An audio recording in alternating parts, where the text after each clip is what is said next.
Welcome back, baby. Papa Sammy and Alley Bug. I'm at Samantha's farmstead. You notice how they come in and cut out all the trash, all the high stuff, except for what they got going to seed. They drying the okra over here, and they collect the seeds for next year. They have hibiscus and looks like peas on the vine back there, going to seed.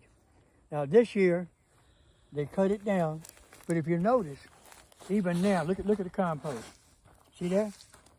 They're gonna come in and they'll recover it again with compost, thick.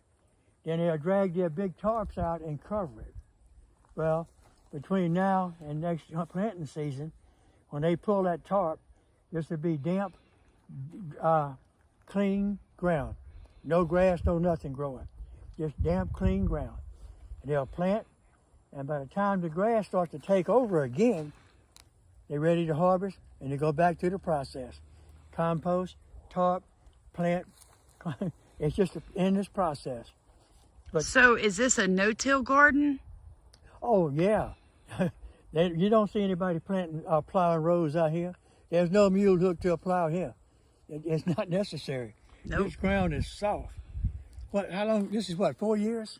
This is the end of the 3rd year. End of the 3rd year. Go back on her videos and look. This was rock hard clay 3 years ago. Yeah. Rock hard.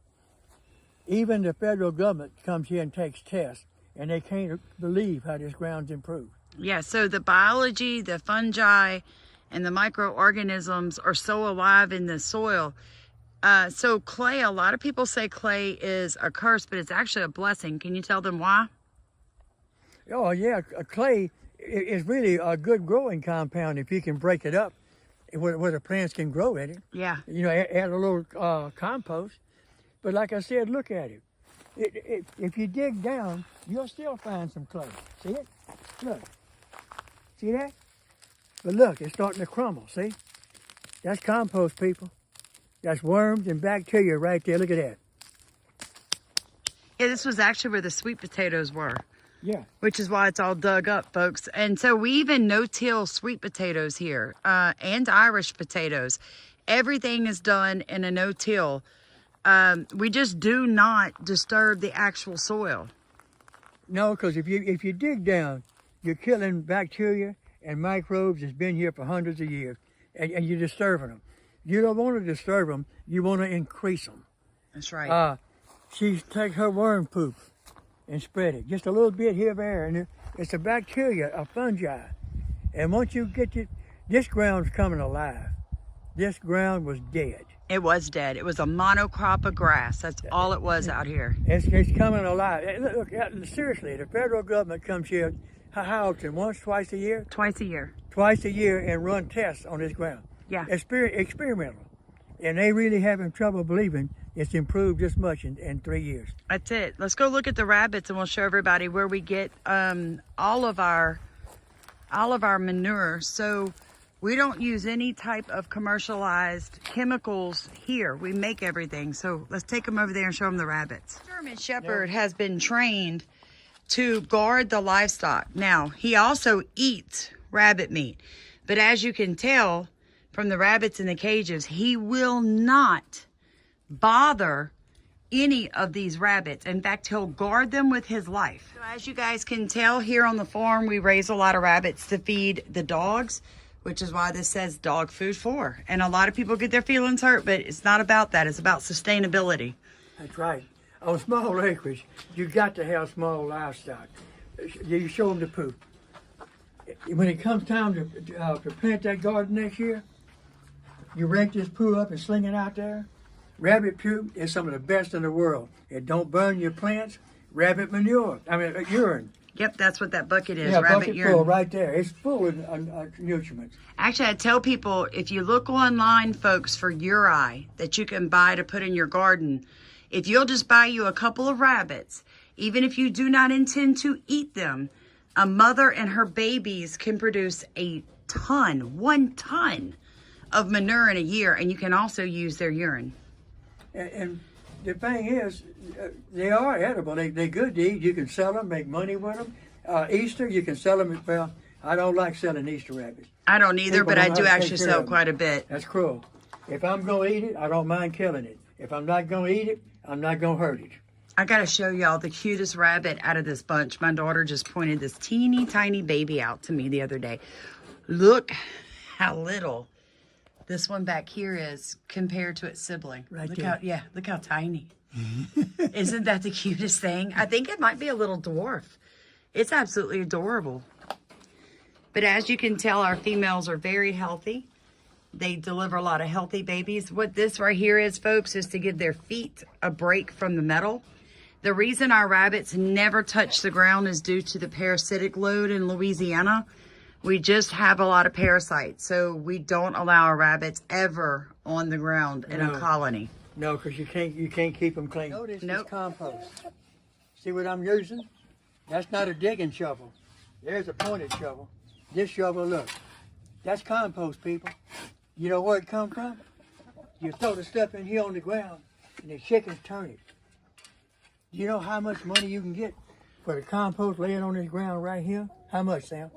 Usually I sell a bag of this compost for $12 to $15 for a 20-pound bag. And folks, all of this entire coop is nothing but compost. Now watch this. I started digging here. But see, this has been undisturbed right here. See what I'm telling you? You don't need a shovel. You just scoop it up. Yeah, and so the way that we start this, guys, is every time we cut the grass, all the grass clippings come in here. We actually will bring in rabbit manure, we'll bring in rotting vegetables, leaves, even newspaper, and drop it in here. And as it biodegrades, these guys scratch through it and they make the compost on the farm. So this is a way that I don't have to worry about heating my pile up, turning my pile. I just throw everything in here and the chickens do it for me. And they do it for free. And they do a real good job. Yeah, they do. They do a great job. Of roosters, and believe me, just yesterday at the ballpark and back home, a lady said she had too many roosters. Well, they make good dog food. Yes, they do. And the good Lord put it here for consumption, not to look at. This is our backup chicken coop. Is Yeah. he tame enough to touch? Yeah, he is. He ain't gonna hurt you, but I don't know if he'll let you get too close to him. So what goes on over here, guys, is I just do not believe in putting all my chickens in one spot. They're making compost. Look Yeah, at it. so this just started this year. And over time that they will turn this whole area into one big compost pile also. And it keeps my chickens separated, you know, disease, animal attacks, it doesn't matter what it is. And as you can tell, you don't have to have an expensive roosting pole. So this is just a limb. They just roost on it. Everything you see here, guys, this entire building is scrap metal. Everything from the door to the side post to the metal that was used, it was all scrap. All salvage. Yeah, so if you see the wood right here, these pieces, that's off a fence. That's an old fence we got from somebody. You don't have to spend a lot of money. You just have to recycle and reuse, upcycle everything you've got. This is our biochar pit, guys. And basically what we're gonna do here is we take all the scrap wood, cardboard, even manure, anything that is like biodegradable, and you turn it into biochar, which is way better than potash. So potash is just gonna, sometimes will actually take nutrients out of your soil, where biochar is what they did in the Amazon forest, which is why it became it's a huge food forest. That's all the Amazon And is. still productive after hundreds of years. Yes. So biochar is really important. It's a high heat, lack of oxygen way to make like a charcoal. And another fun fact is you can supercharge biochar with rabbit urine. So we're just learning to take our 2 acres and make it as sustainable and as natural as possible, totally organic, working with nature instead of against it. And folks, that's about the only way that you're going to be able to feed your family with what's coming for the world. Because whether or not it happens in the next 4 years or the next 8 years, we all know that things are going to get worse before they get better. So you got to get prepared. Now on that biochar, it's like charcoal. It's porous. It is porous. And when you soak it in rabbit urine, it's like a nitrogen bomb. I mean, it just absorbs it. You throw it in the ground, and I mean, it kicks. Yeah, so I tell everybody, worm castings are for instant nutrition. Compost is for Next 6 year. weeks to 6 months. And then mulch is 6 months to 2 years. But biochar is 10 years to 1,000. And there's the difference, folks. You got to use them all together to really get your soil back where it needs to be. Because here's another fun fact. Our soils are nutrient depleted. So if you're vegan or vegetarian, you're never going to get enough nutrients to keep yourself healthy without having to buy supplements. So the way to do that is bring your soil back alive. Stop tilling, stop tearing it up, and just let nature take its course. Work with it, not against it. Everybody like, comment, and subscribe. Yeah, I was going to tell him healthy soil, healthy food. That's right. And food used to be medicine. I know. Yeah.